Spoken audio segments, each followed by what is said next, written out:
नमस्कार, मैं डॉक्टर शत्रुघ्न दांगी आप सबों का हमारे YouTube चैनल भारतीय दांगी इतिहास में हार्दिक स्वागत करता हूं। तो चलिए अब हम अपने वीडियो को आरंभ करते हैं।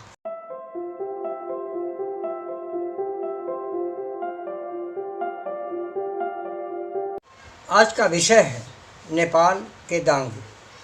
संसार का एकमात्र हिंदू राष्ट्र कहा जाने वाला देवभूमि नेपाल, जहां 85% लोग हिंदू धर्मावलंबी हैं और जहां नेपाल के कुल जिलों के बीच 36 जिलों में करीब 1 लाख से अधिक की संख्या में दांगी वास कर रहे हैं।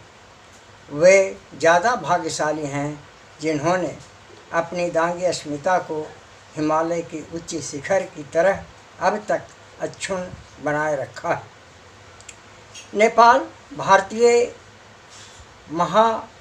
उपमहाद्वीप का एकमात्र देश है जो अंग्रेज़ों का गुलाम कभी नहीं हुआ। भले ही उसे संधि में कुछ प्रमुख राज्य उसे खोने पड़े, उनमें हिमाचल प्रदेश, उत्तराखंड, सिक्किम और कुछ पश्चिम बंगाल के हिस्से शामिल हैं। नेपाल की भौगोलिक पृष्ठभूमि अति प्राचीन है। पुरातात्विक दृष्टि से यहाँ प्राग ऐतिहासिक काल के करीब 9000 वर्ष पुराने अवशेष पाए जाते हैं। यहाँ की प्राचीनता त्रिभुवन विश्वविद्यालय काठमांडू नेपाल के केंद्रीय हिंदी विभागाध्यक्ष ने वर्ष 2003 में यहाँ आयोजित अंतर्राष्ट्रीय विदेश में हिंदी स्थिति और संभावना विषय पर संगोष्ठी में देश विदेश से आए शिक्षाविदों, विद्वानों और प्रतिनिधियों के बीच विभागाध्यक्ष ने विषय प्रवेश करने के क्रम में बतलाया था कि नेपाल की संस्थापना द्वापर युगीन डांग देश नेपाल के दांगी राजा दंगी शरण द्वारा किए जाने की एकमात्र दंगी शरण कथा का ही साहित्यिक रूप हिंदी के साथ साथ प्राकृत तथा अन्य भाषाओं में विस्तार से मिलती है। संस्कृत ग्रंथ में राजा दंगी के महिमा इस प्रकार वर्णित है। जम्बू दीपा माझारी डंगवै देश नेपाल नगरी तेथे डंगवै राजा राज्य करी भूपोला मांझी पवित्र। अर्थात जम्बू द्वीप भारत के मध्य डंगवै नामक देश नेपाल नगरी में है, जहाँ के भूपालों यानी राजाओं अति पवित्र डंगवै नामक राजा ने राज्य किया था। यह संदर्भ विश्व में बस रहे समस्त दांगी वासियों के लिए एक अति गौरवान्वित करने वाला उदाहरण है। इतना ही नहीं, इससे यह भी स्पष्ट होता है कि अति प्राचीन काल से दांगियों की बसागत नेपाल देश में थी। नेपाल में बसने वाले वे समस्त दांगी बंधु अति प्रशंसनीय हैं एवं भाग्यशाली हैं, जिन्होंने अब तक अपनी गौरवमयी पहचान को अक्षुण्ण संजोए बचा रखा है। उनकी अब तक की यह गरिमा हिमालय की तरह अटल, अविचल और उच्च शिखर के रूप में विराजमान है। राजा दंगी का वर्णन भविष्य पुराण के रेवा खंड में भी आया है। राजा की पत्नी का नाम प्रियंबदा बताया गया है। राजा का राज्य क्षेत्र किष्किंधा से लेकर नेपाल की तराई क्षेत्र तक था। पश्चिमी नेपाल में सरजू नदी के किनारे पर्वत के बीच अति प्रसिद्ध नगरी दांग देवखुरी जो अभी भी विद्वान है, वह दंगी राजा के ज़माने में दांग देश नेपाल कहलाता था और वह इसकी राजधानी थी। आज भी दांगी राजाओं के प्रासादों अर्थात महलों के भग्नावशेष खुदाई में पुरातत्व विभाग को मिले हैं, जिसका विकास कार्य सरकार द्वारा जारी है। प्राचीन राजाओं में दंगव भीमसेन, गोरक्ष पीठ के बाबा गोरखनाथ के परम शिष्य राजा रतन सेन, जो रत्न परीक्षक भी कहलाए, माणिक परीक्षक, माधवराज, मदलसा रानी, राजा उरकसेन, सारंग दांगी, अपर दांगी, लघु दांगी, शीतल दांगी आदि अनेक उल्लेखनीय राजा यहाँ हो गए हैं। जाति भास्कर पुस्तक में भी दांग जिला का वर्णन मिलता है। उसमें वर्णन है कि दांग नामक गांव जिला गुरार सियोन रियासत नेपाल में दंगव राजा का बसाया हुआ था। दंगवाल नामक कतिउरगढ़ निवासी सूर्यवंशी क्षत्रिय दंगव वंशीय थे।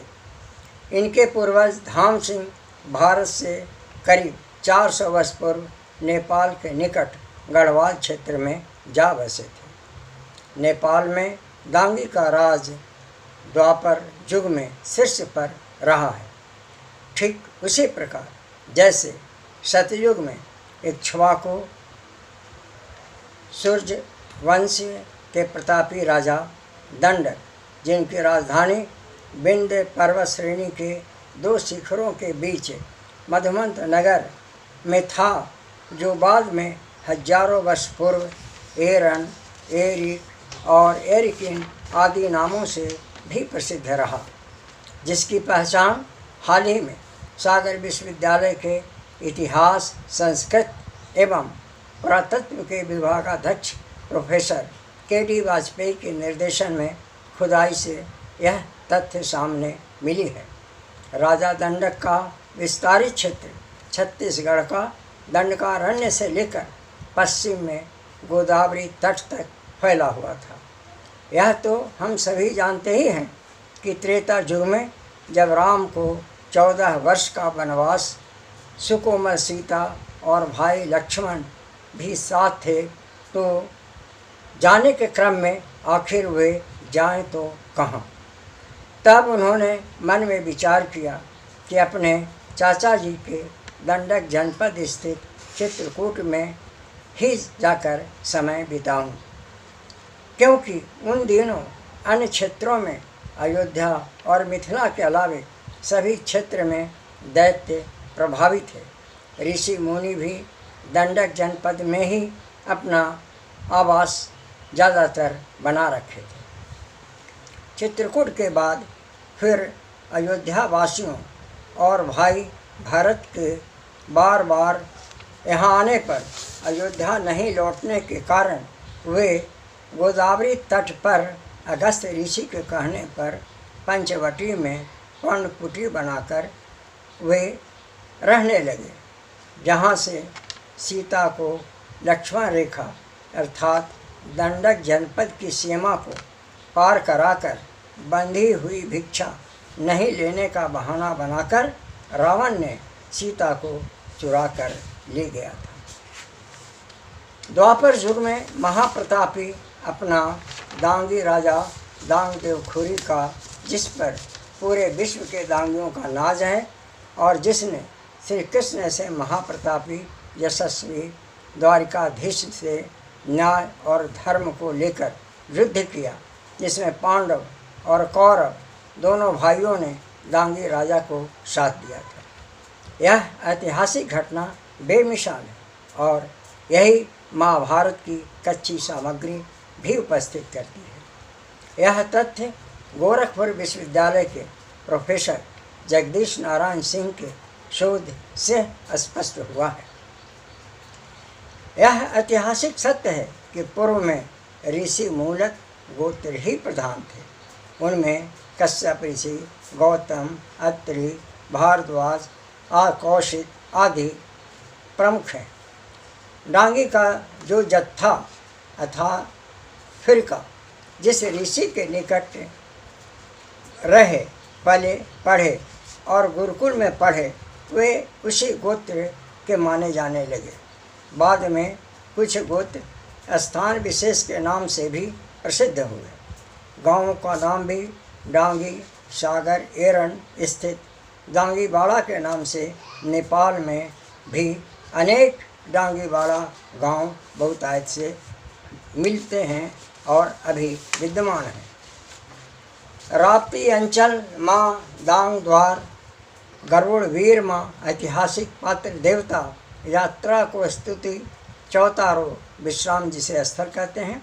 विष्णु प्रपाक्षण दांग र देवखुरी का दुबई दुन को पानी पश्चिम पटी पोखिए सब राप्ती र बैबय का दुबई तीर का चार भूभाग हरु मानु मंदाकिनी का आदेश ले दूधे केचू नाले अम्बर माटी ल्यारे उर्वरा भय शकै पाछी महाभारत शिखर को रत्नेश्वर महेश्वर को मंदिर रत्नेश्वर सरोवर का उपत्यका रत्नपूर्मा सरी को थियो। प्रतापी राजा दंगी शरण को जसपुरे शैल दुर्ग पणि जल दुर्गे शुकौरा कोटामा सरे को थियोर शुक्केश्वरी भगवती को स्थापना भय को थियो। हस्तिनापुर में 56 कोटि जदुवंशी सेनाओं के साथ श्री कृष्ण द्वारा उर्वशी को लेकर डांग देश के दांगी राजा दंगी शरण के साथ युद्ध करने पर राजा को कौरवों और पांडवों दोनों भाइयों ने एकजुट होकर साथ दिया था और उसमें भीमसेन की अहम भूमिका रही थी, जिसमें दांगी राजा को विजय की प्राप्ति हुई थी। इस विजयोल्लास के उपरांत उन्हें अर्थात भीम को सभा में राजा ने अपनी राजधानी डांग में लाए। वो भीमसेन को जिस रास्ते से लाकर हार्दिक स्वागत और सत्कार किया था, वह रास्ता आज भी भीमडगर व भीम मार्ग कहलाता है। उसी दांगे राजा के वंश में राजा उरगसेन, राजा माधवराज, मदलसा रानी, राजा माणिक परीक्षक, राजा रत्न परीक्षक आदि महाप्रतापी राजा हुए। राजा रत्न परीक्षक आखेट में ज़्यादा व्यसन रहते थे। एक दिन उनके दरबार में शिव गोरक्षनाथ आए। यह देख उन्होंने राजा की इस दशा को देख उपदेश दिया कि और बिना खूर बिना पाँच पाँच बिना हंसा ओ जीव मारो रे राजेश्वरा जाके रत्न मनसा। यह सुन राजा की दोनों रानियां केतकी और भानुमति भी राजा के साथ शिव गोरखनाथ के शिष्य बन गए और सिद्धि प्राप्त कर संसार में प्रसिद्ध हुए। 84 नाथ सिद्ध स्थानों में डांग घोराही स्थित रत्ननाथ का मंदिर, जो स्वर्गद्वारी जाने के रास्ते में मिलता है, अत्यंत ही पूज्य है। उस्मानिया विश्वविद्यालय हैदराबाद के मराठी रीटर श्री B.D. कुलकर्णी ने भी a critical edition of narrative poetic work of 16वीं शताब्दी के डांगवी पुराण के संपादकीय टिप्पणी में लिखा कि कथा वाल पत्र ए मराठी वर्क ऑफ कथा कल्प तरु the later period states that the story occurs in the great Sanskrit epic Mahabharata. However, the intricate story is interesting as we find for the first time Pandavas with the help of Kauravas fighting against Lord Sri Krishna. तात्पर्य यह कि कथा कल्प तरु नामक मराठी शोध पुस्तिका में संस्कृत महाभारत महान ग्रंथ से उद्धृत इस कथा में रोचक संदर्भ का वर्णन किया गया है कि पहली बार ऐसा देखने को मिला कि पांडवगण कौरवों की सहायता से भगवान श्री कृष्ण से युद्ध किया था। इसी कथा को बंगाल के दंडी पर्व नामक पुस्तक में भी प्रणेता पंडित उमाकांत जी ने रानी द्वारा दांगी राजा को समझाने की कोशिश की थी कि श्री कृष्ण ऐसे प्रभुत्व वाले से युद्ध न करें तो रंगिणी रूपी उर्वशी को उन्हें सौंप दे। वे कहती हैं कैनो राज्य धन जन्य पात्र मित्र प्रजागण नष्ट कैनो करो नृपमणि रानी कतो बुझी लो नाना मते स्तुति के लो ना फिर लो नृपतिर मन रमणीर वाक्य सुनी तबे दंडी नृपमणि महाक्रोधे बोली छे वचन मिथ्या माया प्रवंचना बारे बारे कहियो ना किछु ना लइयो मोरे मन यदि तुम्हें हो सती आमे यदि तव पति कोनो वाक्य ना बोलिए मोरे कृष्ण के ना देवो हम कहिराम सुनिश्चय यही सत्य कहें तुम्हारे प्रतिज्ञा करेछि आमे नहीं देवो तो रंगिनी तार तोरे आमी थाकते जीवन कृष्ण की करवे मोरे पुनः पुनः ऐतो जोर भय तारे किसेर कारण अर्थात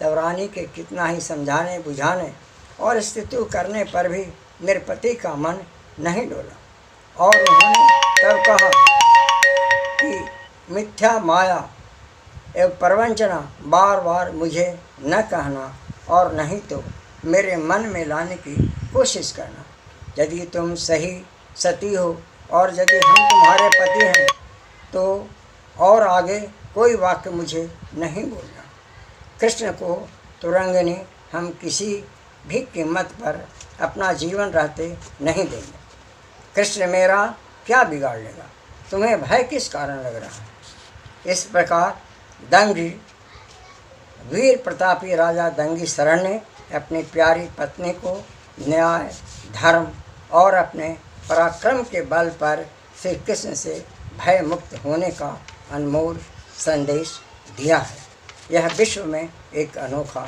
उदाहरण है बस आज इतना ही देखते रहिए इस प्रकार खोजपूर्ण अपने इतिहास को यदि यह वीडियो अच्छा लगा तो इसे लाइक अवश्य करें सब्सक्राइब करें और शेयर करें धन्यवाद।